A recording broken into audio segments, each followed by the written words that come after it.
موت کے نقشے ہوتے ہیں، ایسا ہوتا ہے کہ اب اس بیماری سے اس معاملے میں بندہ مر جائے گا، لیکن اللہ تعالیٰ اس میں سے اس کو زندگی دے دیتے ہیں۔ اور بعض لوگ ایسے آپ نے دیکھے بالکل صحیح ہوتے ہیں، تندرست ہوتے ہیں، لیکن اچانک ان پر موت واقع ہو جاتی ہے۔ تو یہ اللہ کا نظام ہے، اللہ کے ہاتھ میں ہے، جس کو چاہے موت دیتے ہیں، جس کو چاہے زندگی دیتے ہیں۔ اور عزیز طلبہ، اللہ ہی تمام مخلوق کو روزی دیتا ہے، اللہ ہی کے ہاتھ میں ہے۔ جتنے جاندار جو روزی رزق کھاتے ہیں اور جتنے انسان ہیں جو روزی کماتے ہیں اور خوراک کھاتے ہیں، سب کو دینے والی ذات اللہ کی ذات ہے۔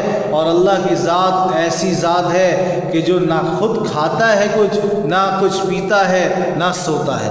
جو انسانوں کی حاجت ہے کہ انسان کو بھوک لگتی ہے، کھانا پڑتا ہے، پیاس لگتی ہے، پینا پڑتا ہے، اور نیند آتی ہے، سونا پڑتا ہے، تو یہ ان چیزوں کا اللہ محتاج نہیں۔ نہ اللہ کچھ کھاتا ہے، نہ اللہ تعالیٰ کچھ پیتے ہیں، اور نہ اللہ تعالیٰ سوتے ہیں۔ اور ہمیں یہ بھی عقیدہ رکھنا ہے کہ اللہ تعالیٰ خود بخود ہمیشہ سے ہیں اور ہمیشہ رہیں گے، ہمیشہ سے ہیں، ہمیشہ رہیں گے، خود بخود ہیں، ان کو کسی نے پیدا نہیں کیا، وہ خود بخود موجود ہیں۔ اور اللہ تعالیٰ انسانوں کی جو ایک معاملات ہیں، انسانوں کی جو چیزیں ہیں، تو اس سے پاک ہیں۔ یعنی اللہ کہ نہ ماں باپ ہیں، نہ بیٹا بیٹی، نہ بیوی، یہ سب رشتہ داریاں انسانوں میں ہوتی ہیں۔ اللہ تعالیٰ کا ایسے کوئی رشتہ داری، ایسا کوئی معاملہ نہیں، وہ تو اعلیٰ ہیں، وہ تو افضل ہیں، ان چیزوں سے اللہ تعالیٰ پاک ہیں۔ اور اللہ تعالیٰ کے سب محتاج ہیں، کائنات کی ہر چیز ذرہ ذرہ اللہ کا محتاج ہے، ہر چیز اللہ کی محتاج ہے، لیکن اللہ تعالیٰ کسی کے بھی محتاج نہیں ہے۔ اللہ تعالیٰ کسی کے بھی محتاج نہیں ہے، کائنات میں ہر چیز اللہ کی محتاج ہے، اور اللہ تعالیٰ بے مثل ہیں، کوئی ان کے مشابہ نہیں، یعنی کوئی ان کے جیسا نہیں ہے۔ اور اللہ تعالیٰ ہر عیب سے، تمام عیوب سے پاک ہیں، کوئی عیب اللہ کی ذات میں نہیں ہے، کوئی بھی عیب اللہ کی ذات میں موجود نہیں ہے۔ یہ چند عقائد جو ہمیں اللہ تعالیٰ سے متعلق رکھنے ہیں، یہ آپ کے سامنے ذکر کر دیے گئے۔ کتاب ہم پڑھیں گے، کتاب میں وہ سارے سامنے آ جائیں گے۔ تو میرے عزیز طلبہ، یہ یقین ہمیں، یہ عقیدہ ہمیں رکھنا ہے، اور یہ کتاب میں ہم پڑھ کے اس عقیدے کو پختہ کریں۔ اور ان عقائد سے متعلق اللہ تعالیٰ نے قرآن کریم میں جا بجا ارشاد فرمایا ہے۔ اب اس کتاب میں ہم مختصر سے سورہ اخلاص کا ترجمہ دیکھ لیں۔ سورہ اخلاص کے ترجمے میں ان تمام چیزوں پر، اللہ کے قادر ہونے پر، اللہ کے ایک ہونے پر، اللہ کے تمام رشتہ داریوں سے پاک ہونے پر دلائل موجود ہیں۔ تو ہم سورہ اخلاص کا ترجمہ میں آپ کے سامنے کر دیتا ہوں، اور آپ کتاب جب ہم ریڈنگ کریں گے تو اس میں بھی سامنے آ جائے گی، یہ ترجمہ سامنے آ جائے گا، اور یہ صورت بھی سامنے آ جائے گی۔ اللہ تعالیٰ ارشاد فرماتے ہیں، اعوذ باللہ من الشیطان الرجیم، قل هو اللہ احد اللہ الصمد لم یلد ولم یولد ولم یکن له کفوا احد۔ کہہ دیجئے، ترجمہ ہے اس کا، کہہ دیجئے اللہ ایک ہے، اللہ ایک ہے، اس کا کوئی شریک نہیں ہے، اللہ بے نیاز ہے، اللہ کسی کا محتاج نہیں، سب اللہ کے محتاج ہیں۔ اس نے نہ ہی جنا کسی کو، اور نہ وہ کسی سے جنا گیا، یعنی نہ اس کی کوئی اولاد ہے اور نہ ان کے کوئی ماں باپ ہیں، اس کا کوئی شریک نہیں، اللہ اس شرک کرنے سے پاک ہیں۔ اب اگلی بات اللہ کی تعریف کے لیے کہ اللہ نے کیسی کیسی مخلوقات بنائیں، کیا کیا چیزیں بنائیں، ان کو ہم کتاب میں بھی پڑھیں گے۔ یہاں عنوان کی صورت میں آپ کے سامنے آ رہا ہے، تو اس کی وضاحت مختصر سی میں کرتا جاؤں گا، تو اس کو بھی آپ غور سے سنیں، پھر کتاب میں بھی انشاءاللہ ان چیزوں کو پڑھ لیں گے۔ پہلی بات یہ کہ تمام مخلوقات کو اللہ تعالیٰ نے پیدا کیا، تمام مخلوقات کو، اس کائنات میں جتنی مخلوقات ہیں سب کو کس نے پیدا کیا؟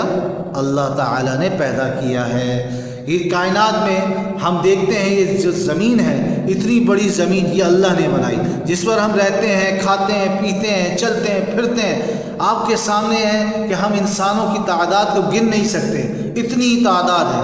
اسی طرح جانوروں کی تعداد کو دیکھیں، اتنے جانور ہیں، ان کو گنا نہیں جا سکتا، اور یہ سب زمین پہ چلتے ہیں. تو یہ زمین کتنی بڑی ہوگی جس میں اتنے سارے انسان بس رہے ہیں، جس میں اتنے سارے جانور بس رہے ہیں. تو یہ زمین اللہ نے کتنی بڑی بنائی ہوگی، اس کی کوئی حد نہیں ہے. اور اسی زمین پہ اللہ تعالیٰ نے اونچے اونچے بڑے بڑے پہاڑوں کو بنایا. ان پہاڑوں سے اللہ نے دریاؤں کو نکالا، اور کتنے بڑے بڑے دریا اور سمندر. پھر سمندر اگر دیکھیں، سمندر کے اندر بڑی بڑی مخلوقات ہیں، بڑی بڑی مخلوقات کو اللہ نے پیدا کیا. آپ کچھ پڑھتے بھی رہے ہیں، کچھ سنتے بھی آئے ہیں، اور کچھ کو ہم جانتے ہی نہیں. بڑی بڑی مخلوقات ہیں جو اللہ نے اس میں سمندروں میں رکھی ہوئی ہیں. اللہ تعالیٰ کی ان تمام نعمتوں کا ذکر قرآن مجید میں اللہ تعالیٰ نے فرمایا ہے، جس کو آپ کتاب میں پڑھیں گے. میں آپ کے سامنے ادھر ذکر کر دیتا ہوں. اللہ تعالیٰ ارشاد فرماتے ہیں، اعوذ باللہ من الشیطان الرجیم، خلق السماوات بغیر عمد ترونها والقى في الارض رواسي ان تميد بكم وبث فيها من كل دابة وانزلنا من السماء ماء فانبتنا فيها من كل زوج كريم. ترجمہ، بنائے آسمان بغیر ستونوں کے. اللہ نے بغیر ستون کے، ایک چھت اگر ہم کسی کمرے کی بنا رہے ہوتے ہیں تو اس کے بھی 4 ستون کھڑے کرنے پڑتے ہیں. اتنا بڑا آسمان جس کی حد ختم نہیں ہو سکتی، کوئی اس آسمان سے باہر نہیں نکل سکتا. یہ اللہ نے اس کو آسمان کو اوپر تھاما ہوا ہے، بنایا ہوا ہے. اس میں کوئی پلر نہیں ہے، کوئی ستون نہیں ہے. اور رکھ دیے زمین پر پہاڑ کو کہ تم کو لے کر جھک نہ پڑے، اور بکھیر دیے اس میں ہر طرح کے جانور. اور اتارا ہم نے آسمان سے پانی، پھر اگائے زمین میں ہر قسم کے جوڑے خاصے. اگلی بات، آسمان، بارش، درخت اور پھل. اللہ تعالیٰ نے آسمان کو بنایا، پھر آسمان سے اللہ تعالیٰ نے پانی کو برسایا. بارش برساتے ہیں اللہ تعالیٰ، جس سے ہمیں فائدہ ہوتا ہے، اور اس سے جو ہے اس بارش کے پانی سے درخت اللہ نے اگائے. یہ درخت اللہ نے اگائے، پھر ان درختوں پہ اللہ تعالیٰ نے پھل لگائے، طرح طرح کے پھل آپ کھاتے ہیں. کوئی میٹھا ہوتا ہے، کوئی کھٹا ہوتا ہے، اور ذائقے ہوتے ہیں. ان ذائقوں کو اللہ نے پیدا کیا، ان پھلوں میں ذائقے اللہ نے ڈالے. تو یہ چیزیں اللہ نے بنائی. ان چیزوں کا ہمیں ایمان رکھنا ہے کہ ساری چیزیں اللہ نے بنائی ہیں. اور پھر شفا دینے والا، مشکلات حل کرنے والا، وہ بھی اللہ تعالیٰ ہی ہیں. جب ہم بیمار ہوتے ہیں، پریشان ہوتے ہیں، بیماری آ جائے، کوئی مشکل آ جائے، تو ہم اللہ کی طرف متوجہ ہوتے ہیں، اللہ کی طرف متوجہ ہوتے ہیں، اللہ سے مانگتے ہیں.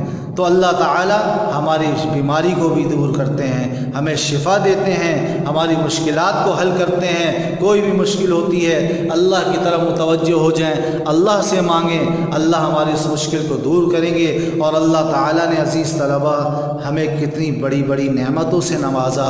اللہ نے ہمیں آنکھ دی، اللہ نے کان دیے سننے کو، ہاتھ اور پاؤں دیے کہ ہم کچھ کام کر سکیں. آپ خود سوچیں، اگر اللہ تعالیٰ ہم سے یہ آنکھ لے لے، اللہ تعالیٰ کسی کے کان کی سماعت کو چھین لے، اللہ تعالیٰ کسی کے ہاتھ لے لے، کسی کے پاؤں لے لے، تو کون ہے اس دنیا میں اللہ کے سوا جو ہمیں یہ چیزیں لوٹا سکے؟